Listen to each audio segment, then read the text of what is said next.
कोई भी सपना साकार करने के लिए सबसे जरूरी है सही कोच का होना। चुनिए माइनिंग ट्यूटोरियल 2.1 को और करें अपनी गवर्नमेंट जॉब इन माइनिंग का सपना साकार। Download the app now. क्या बात आ रहा अभी तक हमको समझ में आया कि एक रिस्क असेसमेंट करना है और एक सेफ्टी मैनेजमेंट प्लान बनाना है और क्या करना है, कंट्रोल रिस्क को करना है, रिस्क को कंट्रोल करना है। समझो, कंट्रोल रिस्क को कर लिया, लेकिन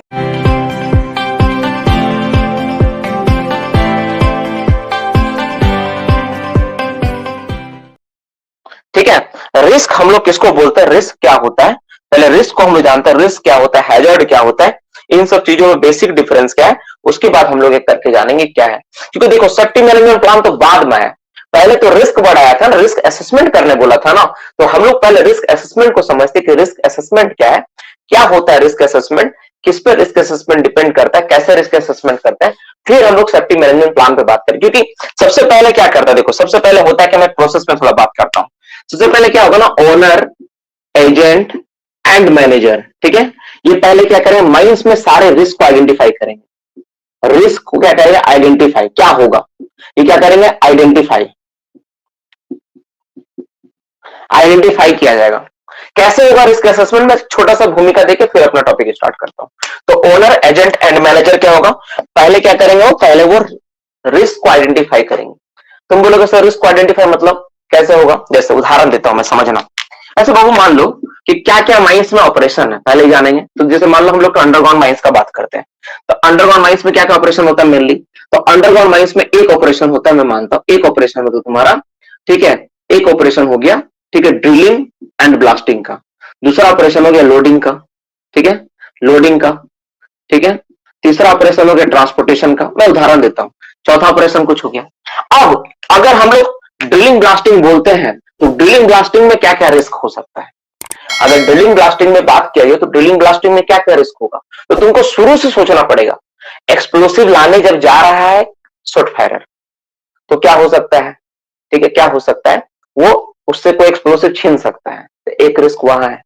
दूसरा रिस्क क्या होगा, रास्ते में कहीं खो सकता है, दूसरा रिस्क वहां हो सकता है। और रिस्क क्या हो सकता है, उसको किसी तरह का प्रॉब्लम हो सकता है, तीसरा रिस्क हो गया, गाड़ी खराब हो सकता है, चौथा रिस्क हो गया। तो जितना भी तरह का रिस्क तुम सोचोगे, वो फिर तुम नीचे लेकर आया एक्सप्लोसिव को, मिस फायर का खतरा हो सकता है। और क्या हो सकता है, एक्सप्लोसिव चार्ज करते समय एडजॉइनिंग गैलरी में तुम्हारा ये हो सकता है, ब्लोन आउट हो सकता है, ब्लोन थ्रू हो सकता है। प्रॉपर तुम्हारा अगर प्रॉपर गाइडेंस नहीं ले रहे हैं तो कोई आदमी उस फेस में जा सकता है। तो जितना भी तुम्हारा रिस्क है एक्सप्लोसिव वाला से रिलेटेड, सबका नाम लिखोगे, ए बी सी डी जितना आएगा ना, सबका नाम, मतलब 50 100 1000 जितना लिखना तुम लिखो। जितना तरह का रिस्क है तुम ले सकते हो। आदमी लेके जा रहा कैरियर, एक्सप्लोसिव को बांध के स्लिप करके गिर गया, ये हो सकता है। डिटोनेटर अचानक कनेक्ट हो गया तुम्हारा पावर सोर्स के साथ, वो भी रिस्क है एक तरह से। तो जितना तुम सोच पा रहे हो ना, जितना सोच रहे हो ना, सबको करो। तो उस रिस्क को तुमको क्या करना पड़ेगा, ये जो तुम किया इसी को बोलते हैं रिस्क आइडेंटिफाई। तुम रिस्क को क्या किया, रिस्क को आइडेंटिफाई किया, यानी रिस्क को पहचाना। तो पहला काम क्या होगा, ऑनर एजेंट मैनेजर क्या करेगा, रिस्क को आइडेंटिफाई करना पड़ेगा, ये कौन कौन सा रिस्क है। तो जितना भी रिस्क है सब, तो एक ड्रिलिंग ब्लास्टिंग में इतना है, लोडिंग में भी उसी तरह होगा, ट्रांसपोर्टेशन में भी उसी तरह होगा, सपोर्ट में भी उसी तरह होगा। तो हर चीज में उसी तरह होगा, सबको तुमको आइडेंटिफाई करना होगा। ईएनएम में भी उसी तरह कुछ ना कुछ आएगा, सर्वे में भी कुछ आएगा। तो सबको सबको क्या करना है, तुमको उसी तरह से सब रिस्क को तुमको क्या करना है, हर एक का नाम लिखना है, हर एक का नाम। हमारा माइंस में, मेरे जो माइंस में जो जॉब करता हूं ना, उसमें मोर देन 300 रिस्क को आइडेंटिफाई किया गया है। 300 से ज्यादा तरह का रिस्क को आइडेंटिफाई किया गया, सोचो 300 से ज्यादा, समझ में आ रहा है? हर ऑपरेशन में जोड़ा गया है। ये नहीं हुआ तो वो नहीं हुआ तो वो नहीं, तो ऐसा करके तो 300-350 हर माइंस पे लगभग तुमको रिस्क मिलेगा ही मिलेगा। तो रिस्क को तुम आइडेंटिफाई किया, ये पहला काम हो गया, रिस्क को आइडेंटिफाई करना। रिस्क को आइडेंटिफाई करने के बाद तो क्या छोड़ देंगे, नहीं, रिस्क को आइडेंटिफाई करने के बाद तुमको करना पड़ेगा रिस्क का असेसमेंट। क्या करना होगा, रिस्क का असेसमेंट। असेसमेंट वर्ड जब भी आएगा तो समझ लेना कि रिस्क को तुम क्या कर रहे हो, एक नंबर दे रहे हो, उसका एक नंबर दे रहे हो। नंबर मतलब ऐसा नहीं कि मेरा मन में आया, अच्छा तुम आग है तुमको 50 नंबर, तुम पानी है तुमको 30 नंबर, ऐसा नहीं। तुमको नंबर जो देगा ना, बाय साइंटिफिक मेथड दोगे, साइंटिफिक तरीके से, साइंटिफिक तरीके से, साइंटिफिक मेथड से नंबर दिया जाएगा। ऐसा नहीं कि कोई भी नंबर दे दिए, उसका एक तरीका बना हुआ है। वो तरीका क्या बना हम लोग अभी पढ़ेंगे, हम लोग जानेंगे। रिस्क असेसमेंट हम लोग वही पढ़ने जा रहे हैं, हम लोग जानेंगे। तो जैसे तुम रिस्क असेसमेंट किया, रिस्क असेसमेंट करने के बाद तुमको नंबर दे दिया। अब जब तुम नंबर दोगे तो स्कूल में ऐसा नंबर मिलता है, तो सबको एक जैसा नंबर मिलता है? कभी नहीं, किसी को ज्यादा किसी को कम नंबर मिलता है। तो यहां पर भी जब तुम नंबर दोगे ना बाबू, तो किसी को ज्यादा नंबर और किसी को कम नंबर मिलेगा। किसी को क्या मिलेगा? ज्यादा नंबर मिलेगा, किसी को कम नंबर मिलेगा। यहाँ पर यही होगा, किसी को ज्यादा नंबर मिलेगा और किसी को क्या मिलेगा बाबू? कम नंबर मिलेगा। ठीक है, तो किसी का ज्यादा नंबर हो सकता है और किसी का क्या हो सकता है? तुम्हारा कम नंबर हो सकता है। मैक्सिमम नंबर जो होता है 500 तक जाता है। कितना तक जाता है? 500 तक, अधिकतम 500। तो 500 नंबर मिल गया, इसका मतलब बहुत अच्छा नहीं, इसका मतलब बहुत खतरनाक है, वो बहुत ज्यादा डेंजर स्थिति में है। तो इस तरह से मान लो जो सबसे ज्यादा टॉप 5 होगा, ठीक है, टॉप 5 जो भी मिला तुमको, मान लो किसी का 400 आया, किसी का 450 आया, किसी का 300 आया, 380 आया किसी का। इस तरह से जो टॉप 5 लोग होंगे उसी को बोला जाता है प्रिंसिपल हैजर्ड। उसको हम लोग क्या बोलेंगे? Principal hazard, top 5 principal hazard. Top 7 भी हो सकता है, टॉप 10 भी हो सकता है। तो जितना भी टॉप वाले मिलेंगे सबको क्या बोलेंगे? Principal hazard. अब प्रिंसिपल हैजर्ड को क्या करना है? प्रिंसिपल हैजर्ड को हम लोग क्या करते हैं? प्रिंसिपल हैजर्ड, ठीक है, सेफ्टी प्लान बनाते हैं, मतलब इसका मैनेजमेंट प्लान बनाते हैं, इसका मैनेज करते हैं। और अगर किसी तरह घटना बढ़ जाता है तो इसको हम लोग क्या कहते हैं? ट्रिगर एक्शन रिस्पॉन्स प्लान बनाते हैं इसी के ऊपर, प्रिंसिपल हैजर्ड के ऊपर ही होता है ये। तो अभी हम लोग वही पढ़ने वाले, वही जानने वाले क्या होता है। अब इसमें जो बीच में जो कुछ कुछ बात छूट गया, जैसे क्या तुम बोलोगे सर ओनर एजेंट मिल के ही सर इतना काम कर देगा क्या? नहीं होता ऐसा। उसमें क्या होता है ना, टीम बनती है, एक टीम बनाई जाती है, टीम वर्क चाहिए होता है। टीम में हर तरह का ऑफिसर लोगों को रखना होता है, safety officer, ventilation officer, ISO, field safety committee के मेंबर हो गए, सारे लोग जितने भी सीनियर मोस्ट अधिकारी है ना, सभी लोगों को टीम में रखना होता है। उनसे राय लिया जाता है कि भाई बताइए आपका क्या राय में क्या है, आप ये क्या होगा, ठीक है, ये इसका स्कोरिंग कितना आएगा, सब तुम कर लिया। और उसके बाद जब तुम उसका सॉल्यूशन तुम बता रहे हो, समाधान भी बताना है, ऐसा नहीं कि तुम बता दिए तो चलेगा, नहीं, उसका समाधान भी बताना पड़ेगा, इसके लिए करना चाहिए, इसके लिए करना चाहिए, उसका ये करना चाहिए। तो उन सब लोग पूरा का पूरा टीम मिलकर उस पर निर्णय लेंगे कि हमको ये चीज करना चाहिए, इसके लिए ये करना चाहिए। तो उसके बाद तुम सोचो पूरा को पूरा आदमी मिलकर बैठ के एक बात, एक पर्टिकुलर टॉपिक को लेकर इतना रिसर्च करके सब बात बोला और जो बन के तैयार हो, सोचो क्या वो क्या चीज होगा वो। सोचो, जो मान लो तुम एक इस तरह से तुम एक नियम बनाया, इमेजिन करो, और ये जो नियम बनाया तुम कैसे बनाया? पूरा इतना रिस्क को एनालिसिस करने के बाद तुम टीम को बैठा के एकदम पूरा एनालिसिस करने के बाद बनाया, तो जो बनकर तैयार होगा सोचो क्या क्रीम चीज होगा, एकदम पूरा मक्खन होगा, है कि नहीं? तो पूरा हेवी चीज बनकर तैयार होगा। तो उसी चीज के बारे में हम लोग पढ़ने वाले हैं, ठीक है, तो हम लोग उसी के बारे में जानने वाले हैं। तो सबसे पहला इसका बेसिक चीज क्या है, कौन बनाता है, कैसे बनाता है, हम लोग उसके बारे में चर्चा करेंगे, ठीक है। तो हम लोग पहले जानते हैं क्या कि होता है क्या, नहीं तो ऐसे भी हम लोग कर सकते हैं कि कौन बनाता है, हम लोग ये भी देख सकते हैं, ठीक है। तो कौन बनाएगा, ठीक है, इट इज मेड बाय, ठीक है। रिस्क असेसमेंट कौन करेगा? तो बाय कौन होगा, किसके द्वारा होगा? Bye owner, agent and manager. किसके द्वारा होगा? ओनर, एजेंट, मैनेजर द्वारा होगा, ठीक है। ये होता है इसका। अब कुछ टर्म जैसे बोलते हैं ना, तुम लोग बोलेगे सर कुछ डेफिनेशन है, सर थोड़ा डेफिनेशन बता दीजिए। तो कुछ डेफिनेशन अभी हम लोग को यहाँ पे मिलेगा, ठीक है ना, कुछ डेफिनेशन हम लोग को मिलेगा। जैसे क्या मिलेगा हम समझाते हैं, पहले इसका फॉर्मूला जानते हैं, ठीक है। रिस्क का फॉर्मूला क्या होता है? रिस्क असेसमेंट मतलब रिस्क का वैल्यू निकालिए। तो रिस्क का फॉर्मूला हम लोग पहले भी लिखे थे, इसका वैल्यू होता है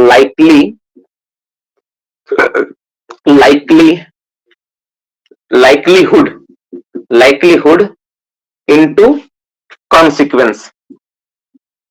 पहले लिखो, फिर मैं धीरे धीरे करके डिफाइन करूंगा ना, तो ज्यादा बेहतर होगा। पहले डिफाइन करके समझाऊंगा तो ये ज्यादा अच्छा नहीं होता है, ठीक है। पहले इसको लिखो, कॉन्सिक्वेंस। देखो, क्योंकि इससे जिज्ञासा बढ़ेगा। जैसे तुम लाइकलीहुड लिखा, कॉन्सिक्वेंस लिखा, तुरंत मन में आएगा सर लाइकलीहुड मतलब क्या, कॉन्सिक्वेंस मतलब क्या। तब समझाएंगे तो ज्यादा मजा आएगा, है ना। लाइकलीहुड का दो चीज होता है, लाइकलीहुड मतलब होता है प्रोबेबिलिटी होता है, इनटू होता है एक्सपोजर।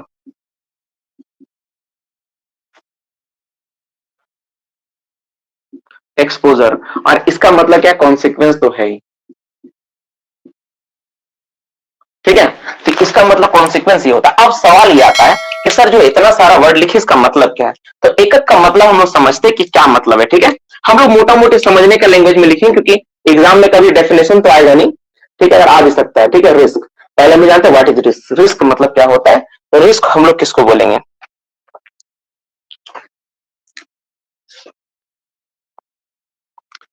लिखो द रिस्क, लिखो द रिस्क इज द, देखो जो डेफिनेशन है, द रिस्क, द रिस्क लिखो, risk is the extended,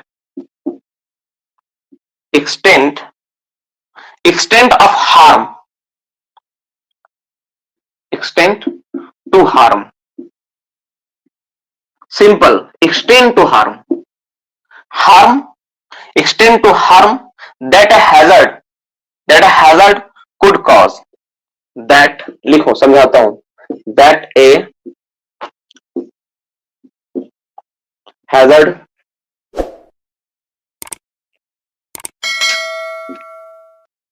could cause, देखो हैजर्ड के कारण, हैजर्ड के कारण, ठीक है, किसी भी हैजर्ड, किसी भी खतरा। अच्छा पहले हैजर्ड जान लेते हैं, जैसे हैजर्ड वर्ड आया ना, तो हैजर्ड को क्या डिफाइन किया गया, हैजर्ड क्या है, HAZARD, हैजर्ड क्या है, फिर इसको समझते हैं, हैजर्ड को देख लेते हैं।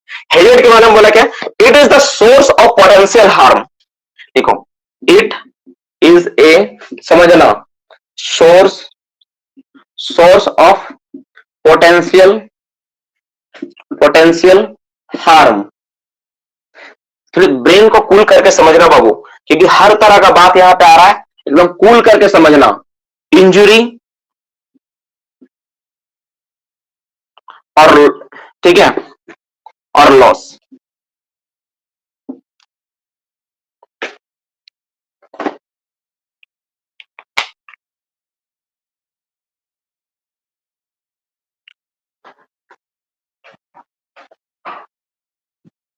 मतलब जैसे एक उदाहरण तौर पे मैं समझाऊं, ठीक है, रिस्क क्या है, रिस्क एक तरह का कारण है, और हैजर्ड क्या है, उसका प्रभाव है, सिंपल। जैसे उदाहरण तौर पे, जैसे मान लो एक जंगल है, तुम जा रहे हो, ठीक है, तो तुम रास्ता में जा रहे हो, तुम्हारा बाइक या कोई चीज खराब हो गया, तुम जा रहे थे, बस वाला बोला कि नहीं अब आगे नहीं जाएगा, तुम यहां से चल जाओ भाई पैदल, गाड़ी इसके आगे नहीं जा सकती, गाड़ी खराब हो गया। अब तुम्हारे पास दो रास्ता है, रास्ता एक क्या है, तुम इमेजिन करो, ये बीच में जंगल ऐसे पड़ रहा है और रास्ता ऐसे जा रहा है, ठीक है, तुम्हारा घर जस्ट यहां पर तुम्हारा घर है, और ये जंगल है, तुमको ऐसे जाना था, गाड़ी यहीं पर आगे खराब हो गया, इमेजिन करो यहाँ पे गाड़ी खराब हो गया। अब तुमको बोला जा रही है एक काम करिए आप ना यहां से ले, गाड़ी आगे नहीं जा पाएगा।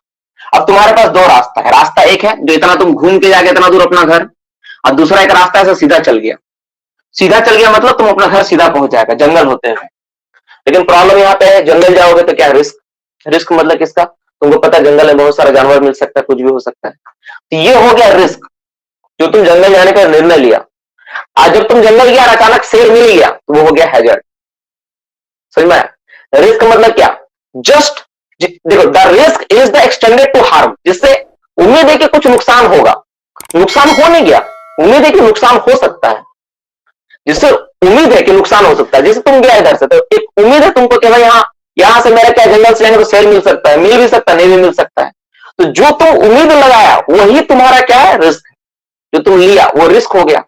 अब तुमको सच में अगर शेर मिल जाए वो तुम्हारा हो गया हैजर्ड, समझ में?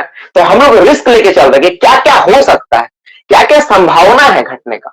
बहुत अच्छा उदाहरण से मैं समझाया आप लोगों को कि रिस्क मतलब क्या होता है, जो घटने वाला कोई चीज, इसका एक उम्मीद तुम समझ सकते कि ये चीज हो सकता है, वो रिस्क है सारा का सारा चीज, जो हम लोग मतलब तुम कोई चीज का लेते हो वो क्या हो गया, रिस्क हो गया, और उसके जो फल स्वरूप जो तुमको परिणाम मिलेगा वो हैजर्ड है। तो इसमें क्या होता है, देखो इट इज ए, देखो ये क्या है, देखो साफ साफ लिखा हुआ है, it is the source of potential harm, एक सोर्स ऑफ पोटेंशियल हार्म है, हार्म हो भी सकता है, इंजुरी भी हो सकता है, लॉस भी हो सकता है।